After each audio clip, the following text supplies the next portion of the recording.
Ladies and gentlemen, welcome to the channel. Now, I've just got done watching the dev live stream for the Blood of Dawnwalker, and I have to say that I was already hyped for this game.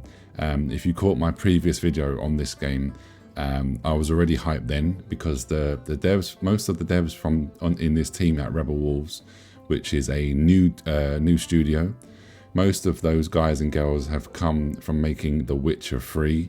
And I really loved that game. That game is phenomenal, great storytelling, great gameplay, great combat, graphics, everything.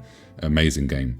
And those guys and girls obviously left CG Projekt Red to make Rebel Wolves their own studio because they wanted to set upon their own journey and make their own IPs. And this is going to be their first ever game. It's not going to be a one and done though. They mentioned in the dev stream that this is basically the first part of the Dawnwalker story. So there's actually going to be multiple games. I'm not sure how many. They didn't go into details about how many there'll be, but the good news is there is going to be more than just one. And we actually get a little snippet. It's a very small snippet of gameplay, but it's got me even more hyped. The CGI trailer as well, which of course I will show you. I'll have it running in the background while I'm talking to you in a moment. But yeah, guys, I'm just really excited for this game. That's all I have to say about that at the beginning. I'm just hyped. But yeah, if you managed to check it out, what did you think? Leave me a comment down below. I would love to get some different people's views and different people's opinions on what they thought about what they said. One of the things, this has got nothing to do with like the game, but I actually enjoyed the way that they set this stream out with the developers. They weren't just sitting in a room, staring at the camera. They was walking around this really nice location, like this like gothic looking church. I think it was a church or a castle. And they were talking to each other, and it just felt very relaxed, and it felt more it just felt more normal. It felt more real. It wasn't like forced or anything like that. And yeah, I just enjoyed the vibe and the music, guys. Unfortunately, I'm not going to play you the songs that they were playing, just in case of copyright. I know with YouTube it's a little bit funny. Some songs get copyright striked quite easily, so I won't play the music, but I urge you to go and watch the stream. If you didn't watch it, when you've got a spare 45 minutes or so, I think it was, check it out over on their Twitch channel. I will put it in the description box down below. So go ahead and check out the music. It's given me very strong Witcher 3 vibes, 100%. But some of the things that they were saying is basically there's 120 developers working on the game. They've been working on the game for just over 2 years now. The game is going to have a sandbox narrative. So basically what they are saying is that no one should have, in theory, no one should have the exact same playthrough.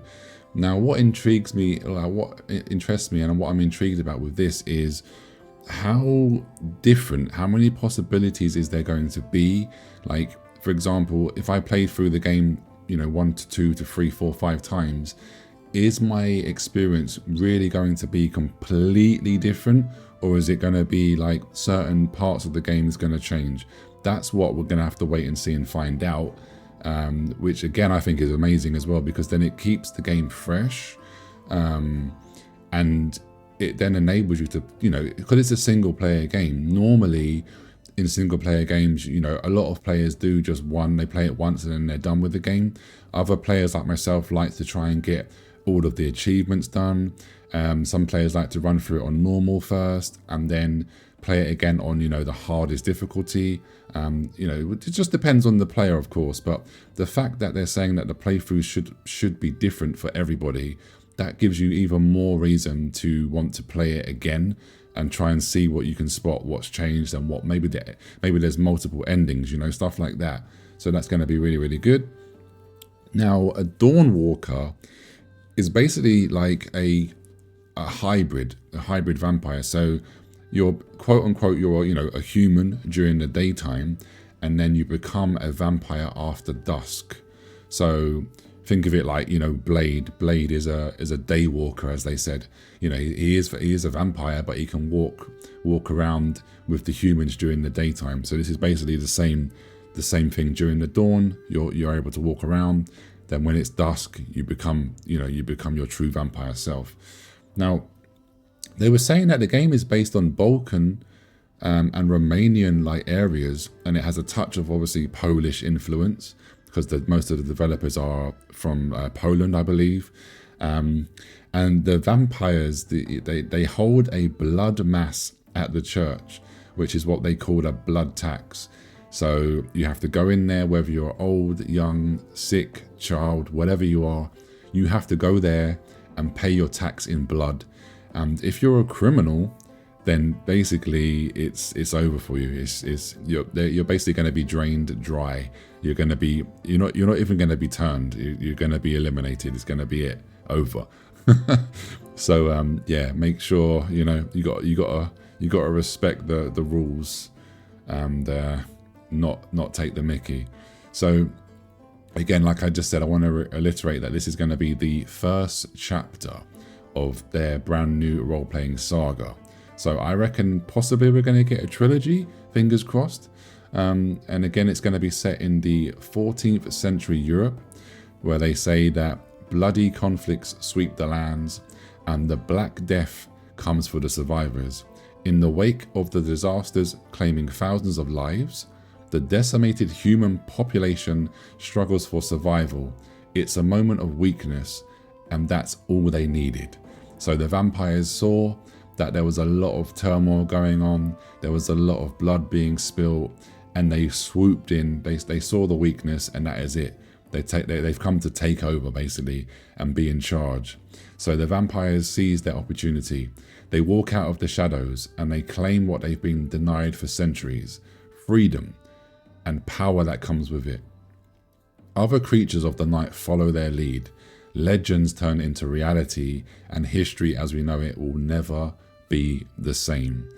And the vampires in this CGI trailer, holy smokes, they look so good. I'm like a little kid at Christmas, guys. I love vampires.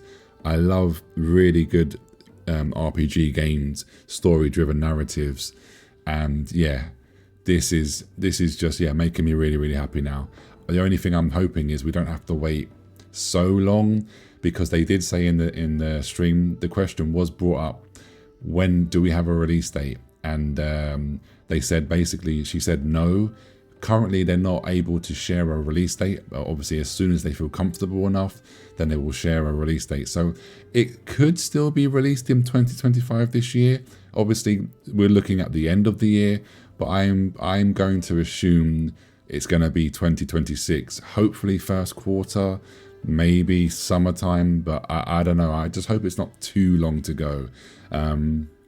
But yeah, you're going to be playing as Coen. It's a young man who was turned into a Dawnwalker, forever treading the line between the world of day and the realm of night. We have to fight for our humanity, or we embrace the cursed powers to save our family. Whatever you choose, the question stands: is your soul worth the lives of those you love? Now with this, they said that there is I believe it's 30 days and 30 nights. Now, and they said that when you complete quests and you go through the game, there is like a time, and you have to choose. You can choose how much time that it takes. Now, I don't know. They haven't gone into that. They're going to basically go more in depth into the game systems later on this year, in the next couple of months, basically. But I hope there isn't like a time limit. That's one thing I'm really hoping that we don't have. Other than that, I don't mind that mechanic. So we're just gonna have to wait and see exactly what that means. And then they mentioned that you can combine your vampiric strength with your human resolve. So face your foes, whether they're human, monster, or the ticking clock itself. But remember, the real evil may bask in the sun's light, and the most loyal of allies could lurk under the cover of night. So they're saying that obviously the real evil could be the humans in the daytime, and your actual true allies could be the vampires.